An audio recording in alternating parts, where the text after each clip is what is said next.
Hey, donc salut à toutes et à tous, on est calme, on est posé, on est tranquille. Il ne va pas y avoir beaucoup de cuts dans la vidéo. Aujourd'hui c'est une vidéo très simple, très rapide, je fais habituellement quasiment tous les mois chaque news sur Boruto. C'est donc une réaction au titre, résumé, synopsis et spoiler surtout des prochains épisodes donc de Boruto dans Next Generations. Donc pour ceux qui ne le savent pas, donc vous le savez maintenant, Boruto et même Dragon Ball Super à l'époque, ou même Naruto, pour donner l'exemple directement, sortent directement à la télé japonaise. Et donc à la télé japonaise, il y a également des programmes TV. Donc on a dans les semaines à venir, les jours à venir, les prochains épisodes, donc ce qu'ils vont donner. Et donc au Japon, il y a un programme télé qui existe, où on a un résumé donc des prochains épisodes qui sortiront. Et donc on a ça qui est directement remonté à nous. Et donc nous avons les titres résumés, synopsis, spoiler des 3-4 prochains épisodes. Et donc on va voir ensemble ce que ça donne. Ensemble, en live reaction, parce que je ne sais même pas de quoi ça va parler. Mais on croise les doigts pour avoir une adaptation très bientôt des épisodes du manga. On croise les doigts. Alors vous verrez tout sur le côté en même temps que moi. Donc voici les titres et synopsis des épisodes 111, 112, 113 et 114 pour le mois de juin et début juillet 2019. Un nouvel ending est prévu pour l'épisode numéro 114 le 7 juillet, interprété par Haruka Fukuhara. Je ne sais pas du tout ce qu'il fait et tout, mais pourquoi pas?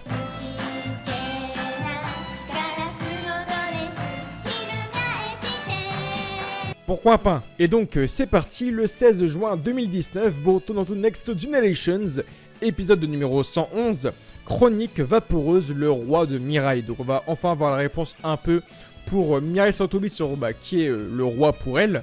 Mirai est suspicieuse concernant Ryuki et sa maîtrise d'un supposé jutsu qui ressuscite les morts, autrement appelé donc pour nous l'Edo Tensei. Elle expose le mensonge de Ryuki. Ce dernier est un adepte du culte de Jashin qui fut connecté par le destin d'Asuma. Ryuki tente d'ôter la vie de Mirai, qui est la fille de Asuma Sarutobi, en orchestrant une attaque en utilisant Tatsumi. Mirai se fait attaquer par Tatsumi qui est manipulé par le jutsu de Ryuki. Mirai est sur la défensive et ne peut pas blesser Tatsumi, mais ne sait pas quoi faire. Et d'ailleurs dans la preview, on voyait également qu'elle se faisait un peu retirer du sang et que Jashin avalait le sang donc de Mirai et donc il prenait la fameuse forme de Hidan qui avait donc tué Asuma Sarutobi. Donc on a un peu le schéma qui va donc se répéter dans l'épisode numéro 111. Donc Mirai va être confronté à Ryuki et sa marque de Jashin. Est-ce qu'il va directement se transpercer les organes vitaux comme il est fait pour tuer Asuma Sarutobi? On ne sait pas. Mais ça peut être intéressant. En tout cas, maintenant, on sait que Tatsumi n'est pas méchante. Tatsumi est donc bel et bien contrôlé par directement Ryuki. Est-ce qu'il le contrôle avec un jutsu de manipulation, une illusion, un genjutsu? On ne sait pas trop non plus pour l'instant. Mais pourquoi pas? Dans tous les cas, l'apparition de Ryuki, moi je suis pas trop fan. Et donc ma review qui est déjà sortie sur l'épisode numéro 110. Je n'ai pas du tout aimé l'apparition de ce personnage qui est un Hidan 2.0 en plus nul et en plus mauvais. Mais bon, on va passer outre et passer directement à l'épisode numéro 112. Donc l'épisode numéro 112 s'appelle la conférence de l'élection des Chunin. Donc on aura enfin une réponse sur ce que va devenir l'examen. En tant qu'Hokage et chef du village de Konoha, Naruto Uzumaki est tous les jours très occupé. Avec son bras droit Shikamaru, ils sont perplexes à propos de quelque chose. À cause du chaos créé par l'attaque du clan Otsutsuki, donc Kinshiki et Momoshiki sur Konoha, les résultats de l'examen de Chunin restent assez vagues et ils pensent que tout le monde a fait son maximum en participant aux examens. Alors ils ne parviennent pas à décider ceux qui doivent être promus Chunin. Sasuke apparaît alors devant eux car il est là à la recherche des vestiges du clan Otsutsuki.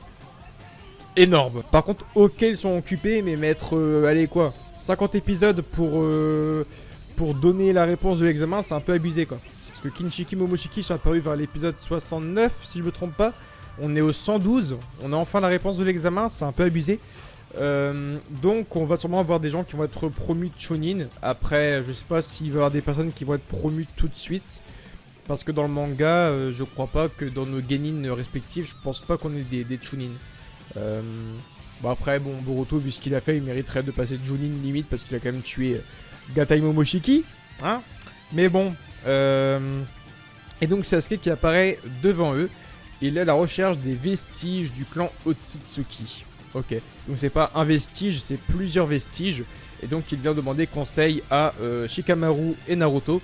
Ce qui est cool, c'est qu'à chaque venue en fait de Sasuke dans l'animé, pour parler un peu de ses voyages spatio-temporels, Sasuke révèle énormément de choses sur Otsutsuki.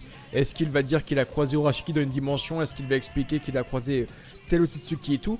J'ai hâte de voir ça, mais en tout cas ça peut être vraiment hyper intéressant de voir Sasuke qui va faire ses derniers rapports. Parce que dans tous les cas, il va pas faire un rapport claqué en mode bah, j'étais dans un château et Kaguya bah elle mangeait un peu de pommes et du bœuf, donc c'est bizarre. Dans tous les cas, si Sasuke vient faire un rapport sur Otsutsuki et s'il a des questions posées par rapport à Naruto et Shikamaru pour les vestiges du clan Otsutsuki, c'est qu'on va avoir un peu de révélation sur sûrement Kaguya, Momoshiki, Kinshiki, ce qu'il préparait. Peut-être qu'il a trouvé des Shinju, pourquoi pas dans l'espace. J'ai vraiment hâte de voir ça. Vraiment très très fort. Épisode numéro 113, les caractéristiques d'un commandant. Boruto, Shikadai et Iwabe ont formé une équipe temporaire. La mission qui leur a été confiée est la suivante. Il y a une fleur rare qui... Déjà, réunir Iwabe, Shikadai et Boruto qui sont 3 ninjas épiques pour chercher une fleur, les gars, déjà ça me saoule déjà. Il y a une fleur rare qui éclot que pendant une courte période. Récoltez-la et ramenez-la. Bien que la mission semble simple, ils se rendent compte que quelqu'un de néfaste en a aussi après cette plante. Donc ils vont aller faire de la cueillette, c'est cool, de la petite cueillette. Et donc se battre contre des gens, c'est hyper cool. Donc je m'attarde pas plus dessus, c'est chiant, voilà. Réunir 3 ninjas aussi épiques pour cueillir des fleurs, c'est un peu chiant. Par contre, mise en avant de Iwabe, hyper intéressant parce que Iwabe est l'un de mes genin préférés, selon moi, dans Boruto. Il est très très doué au Doton, au Taijutsu. Et Shikadai et Boruto ont énormément bien été développés. Ils ont eu beaucoup de power-up tous les deux et tout. Niveau philosophie, niveau pouvoir, niveau jutsu. Iwabe va enfin être avec eux. Donc sûrement une belle mise en avant pour Iwabe ou Ino. Donc j'ai vraiment hâte de voir tout ça. Pourquoi pas. Et donc on finit avec, je pense, un épisode plutôt décevant. Boruto Naruto Next Generations, épisode 114, la guerre rapprochée du Gemaki. Du Gemaki. Le Gemaki. Pou pou pou. Extrême, chronique des cartes ninja Geki Shinobi Emaki. Plus connu sous le nom de Gemaki, est un jeu de cartes ninja populaire. Boruto et ses amis font de plus en plus en sorte de collecter ces cartes.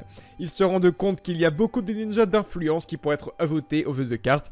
Ils incluent leurs anciens professeurs, Aburame Shino et le père de métal, Rock Lee. Bon déjà, c'est enfin confirmé.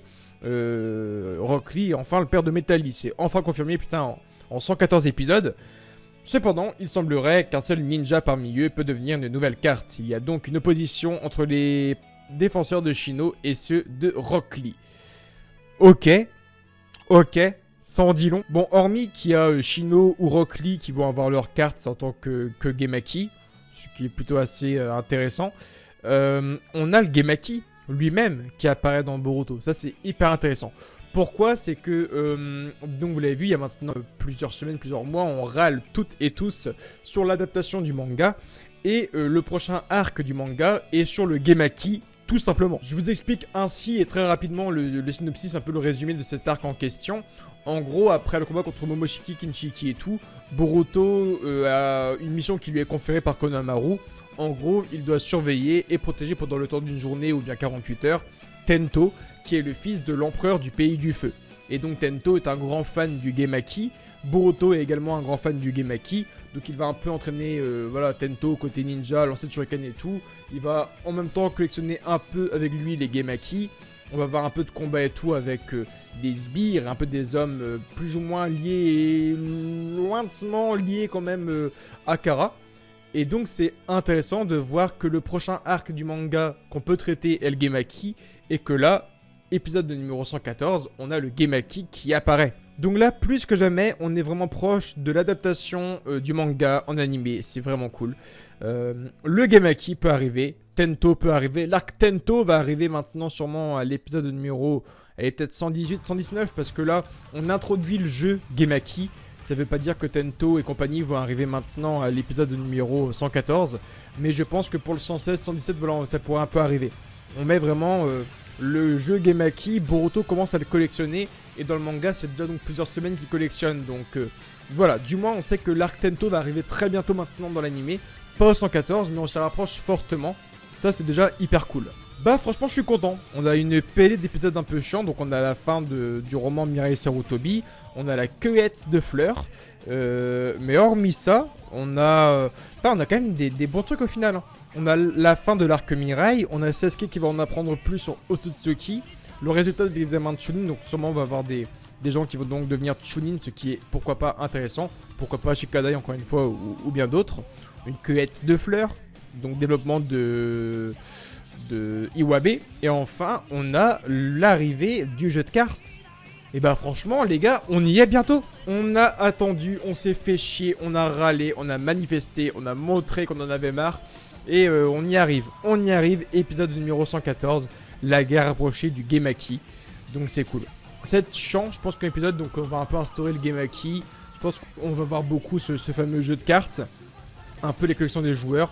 Après, on va voir quand même beaucoup Shino et Rock Lee, ça c'est aussi cool parce qu'on va enfin, et encore une fois, redévelopper les personnages. Donc j'ai hâte de voir tout ça.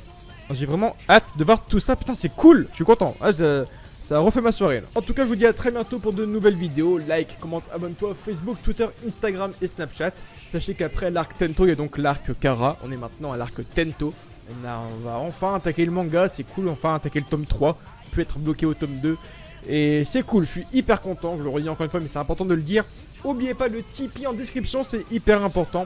Je vous fais plein de bisous à toutes et à tous, je vous aime fort. Et Jana, Datebasa, bye bye tout le monde, je vous aime fort, bisous. Ciao ciao papillon, fleurs, cœur sur vous, pigeon voyageur et Jana.